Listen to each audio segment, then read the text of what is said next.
देखिए तारीख जो बीएनपी के एक्टिंग चेयरमैन वर्किंग चेयरमैन है उसकी वापसी खालिदा जिया का बेटा, इसकी रिटर्न से मेरे ख्याल से अगर ये सत्ता में आता है या इनकी पार्टी डोमिनेट करके आती है, कुछ बेहतर इंपैक्ट होगा भारत बांग्लादेश रिश्तों में, क्योंकि ये थोड़ी मेरे ख्याल से मैच्योरिटी से काम करेगा, थोड़ा स्टेट्समैन लाइक रहेगा। और इन एनी केस कोई भी बांग्लादेश की सरकार आएगी उसको इंडिया के साथ वर्किंग रिलेशनशिप रखनी पड़ेगी।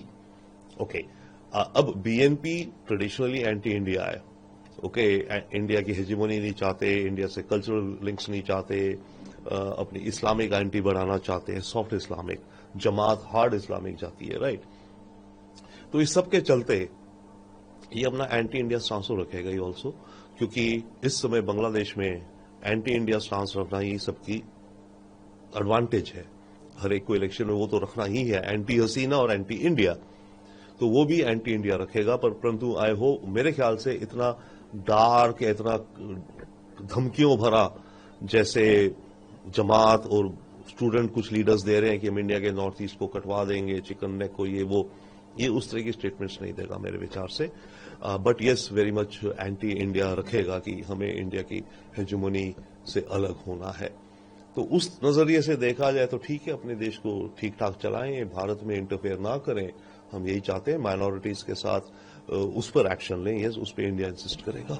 लेकिन सवाल ये भी है सर, जैसे मोहम्मद यूनुस को पैराशूट किया गया, अब तारिक रहमान भी आ रहे हैं, अवामी लीग जो है वो इस पूरे इलेक्शन से बाहर रहेगा, तो क्या ये बात को मान लिया जाए कि जो आइडियोलॉजी शेख हसीना की थी वो खत्म हो जाएगी, या क्या वो लोग नहीं पनपेंगे? क्या उनकी जान को खतरा भी नहीं है जो अवामी लीग से जुड़े हुए हैं?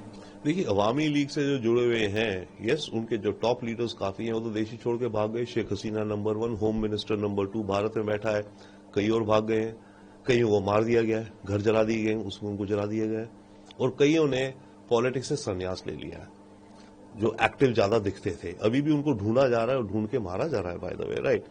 परंतु at the same time Awami league और शेख हसीना की आइडियोलॉजी आप कहें या विचारधारा, जो भी धारा, उसके काफी मतलब सपोर्टर, उस विचार को रखने वाले काफी बांग्लादेशी हैं कि उनको वैसा देश चाहिए। परंतु इस समय वो तबका माइनॉरिटी में है। नाउ अब इलेक्शंस आ रही हैं, तो अवामी लीग के पार्टी को तो बैन कर दिया गया, तो कुछ इंडिपेंडेंट्स की तरह डेफिनेटली हो सकता है अवामी लीग के कुछ लोग लड़ें, और फिर यह भी हो सकता है कि वो आपस में गुट बना लें या एक नई पार्टी बना लें, क्योंकि अभी तो बांग्लादेश में सारा कुछ स्टार्टअप इलेक्शंस हो रही है, एक तरह से होनी है, तो वो हो सकता है। और कुछ इंडिपेंडेंट अवामी लीग विचार वाले जीत भी सकते हैं। परंतु ओवरऑल बांग्लादेश की अगर अगली सरकार, जो पार्लियामेंट जो भी आती है, will be heavily, I think, anti India, soft Islam, hard नहीं तो सॉफ्ट तो है ही है, पूरा बढ़ाएंगे, और सॉफ्ट की आड़ में कुछ हार्ड इस्लामिक सोसाइटी बनाने का। तो ये सारे अभी फिलहाल आसार लगते हैं। क्या इन सब के बीच अगर तारीख की सरकार, तो क्या ये मानना सही होगा कि भारत के साथ जो समझौते होंगे वो इसी शर्त पे होंगे कि शेख हसीना का प्रत्यार्पण जो है बांग्लादेश में?